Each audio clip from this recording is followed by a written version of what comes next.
Before I joined the GHD program, I was working for the United Nations Children's Fund in Sudan from 2021 to 2024. I'd worked in development for a few years. I'd also studied it in my undergraduate program. Going into my job in Sudan was a really exciting opportunity, and over the course of the time that I was there, I was living in Khartoum, and a civil war broke out, what is now the world's largest humanitarian crisis.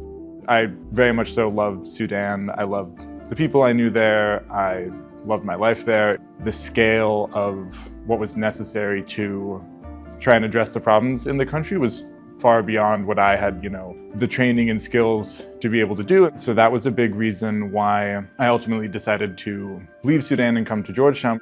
I took a class called Humanitarian Action in Practice with Professor Jeremy Konendijk. Because so much of what I've been doing in Sudan was related to humanitarian response, that class really just gave me so much context for a lot of what I'd seen and experienced, but I didn't really understand. It kind of set me back on track, like, right, I know what I want to be doing. Through the grant funding I had through the program, I was able to go and do a fellowship with the UNICEF country office in Mozambique.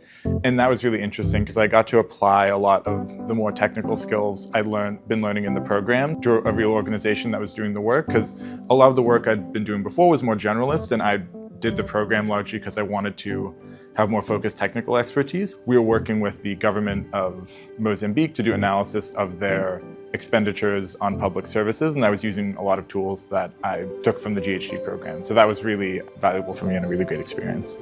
Find the right time for you to do the graduate program. I was originally supposed to start in 2022, and I put it off because I had this great opportunity in Sudan and I wanted to stay there and keep learning. And ultimately, I think that was like the best decision I ever made because I learned so much from that work. And then when I came into SFS, I understood a lot more about what I wanted to get out of my time here.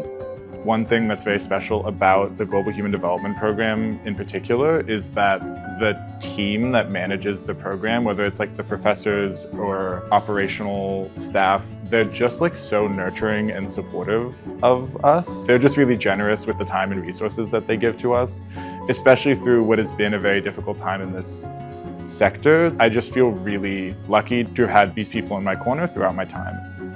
I think there's a lot of pessimism right now in the world about the opportunity to work in the development or humanitarian sector, but the former director of our program, Professor Radlett, is like an eternal optimist about development, and he always kind of reinforces to us that if you go to places all around the world, development is happening regardless of whether or not you have all this money coming in from other places or not.